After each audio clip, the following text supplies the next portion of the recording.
السلام علیکم ورحمۃ اللہ وبرکاتہ۔ وعلیکم السلام۔ الحمد للہ وحدہ والصلاة والسلام علی من لا نبی بعدہ، اما بعد فاعوذ باللہ من الشیطان الرجیم، بسم اللہ الرحمن الرحیم۔ ولا يحيق المكر السيء إلا بأهله، وقال النبي صلى الله عليه وسلم الغيبة أشد من الزنا، أو كما قال عليه الصلاة والسلام۔ معزز سامعین کرام، اسٹیج پر تشریف فرما باوقار علماء اعظام، عزیز بچوں، میری پردہ نشی ماں اور بہنوں، ملت اسلامیہ کے دھڑکتے دلوں، دہر کے پھول اپنے تھے، رات کی رانی ہماری تھی۔ دہر کے پھول اپنے تھے، رات کی رانی ہماری تھی۔ یہی وہ سرزمین ہے جس پہ سلطانی ہماری تھی۔ کسی آتنکوادی سنگٹھن کا سر نہیں اٹھا حدود ملک میں جب تک نگہبانی ہماری تھی۔ یہ فریب جلوہ ہے سر بسر، مجھے ڈر ہے یہ دل بے خبر، کہیں جم نہ جائے تیری نظر انہی چند نقش و نگار پر۔ مسلمانوں سنبھل جاؤ، سنبھل جانے کا وقت آیا۔ مسلمانوں سنبھل جاؤ، سنبھل جانے کا وقت آیا۔ بہت سوئے ہو اب ہوش میں آنے کا وقت آیا۔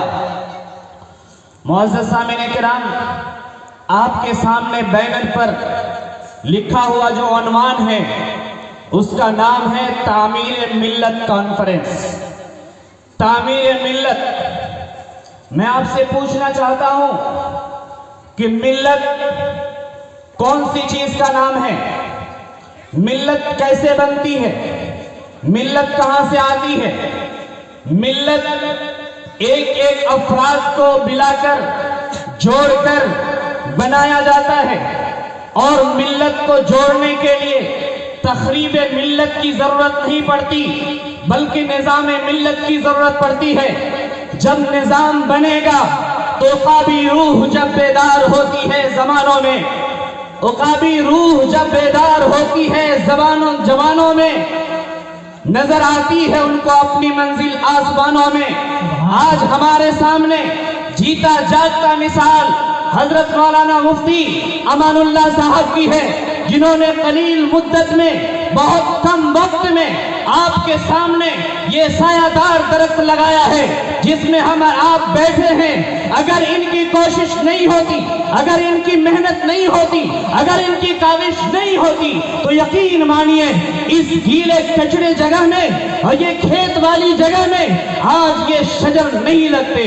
آپ جیسے باوقار معزز مہمان نہیں آتے اس سرزمین کو، کیچڑ کو۔ اگر کوئی ہیرا بنانے والی ذات گرامی ہے تو وہ حضرت مفتی امان اللہ صاحب کی ہے۔ ان کی کاوش، ان کی کوشش سے یہ رنگ لایا ہے۔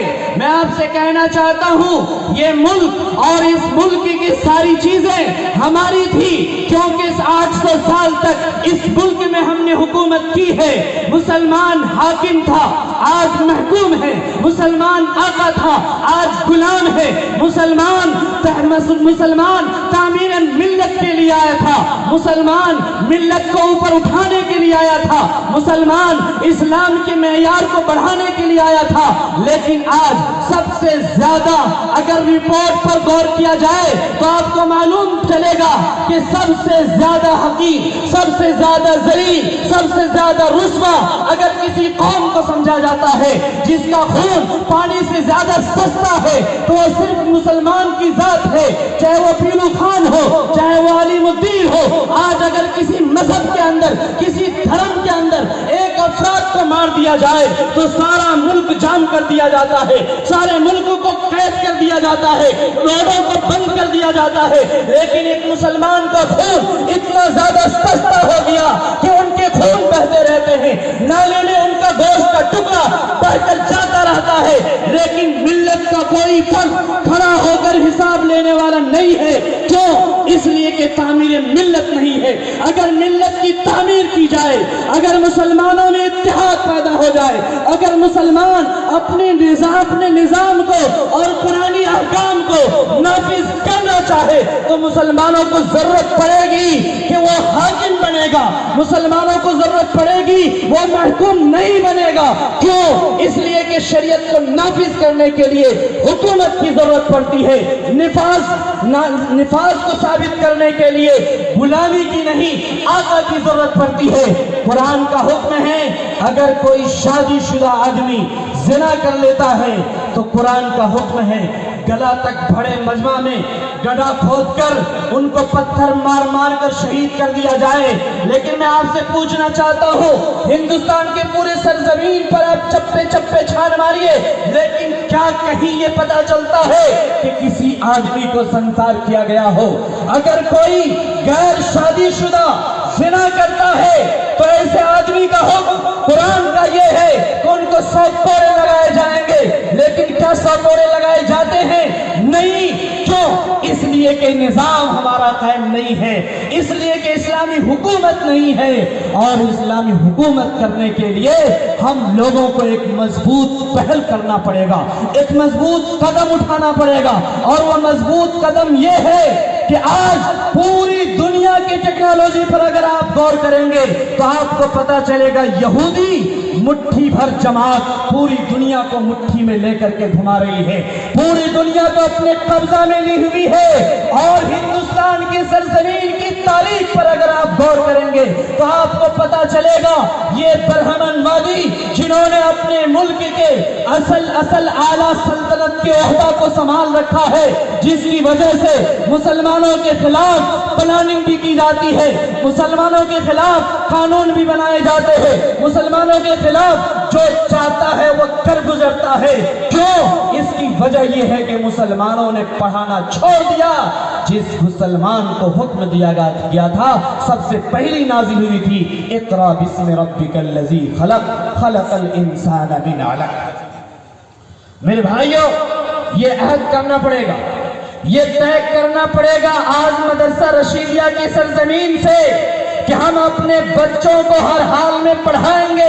اگر آپ ان کو پڑھائیں گے, ان کو آپ وکیل بنائیں گے, آپ ان کو ڈاکٹر بنائیں گے, آپ ان کو انجینئر بنائیں گے, آپ ان کو علماء کرام بنائیں گے, ان کے ہاتھ میں کتاب دیں گے, ان کے ہاتھ میں قلم دیں گے, تو یہی چھوٹے چھوٹے ننھے بچے کل ہو کر کے تاریخ رقم کرے گی اور ہندوستان کا ایک مستقبل بنے گا.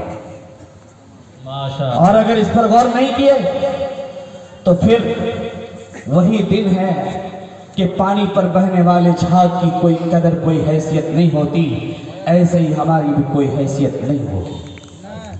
میرے بھائیوں, غریب ہو کر پیدا ہونا کوئی عیب نہیں ہے, غریب ہو کر پیدا ہونا کوئی عیب نہیں ہے, کیونکہ جو بھی پیدا ہوتا خالی ہاتھ پیدا ہوتا ہے. لیکن اگر غریب وہ مر جاتا ہے یہ اس کے لیے عیب ہے بہت بڑا. کیوں؟ اس لیے کہ اللہ نے ان کو 2 ہاتھ دیا تھا, اللہ نے 2 پیر دیا تھا, اللہ نے 2 نگاہیں دی تھی, اللہ تعالیٰ نے وسعت اور طاقت اور جوانی دی تھی.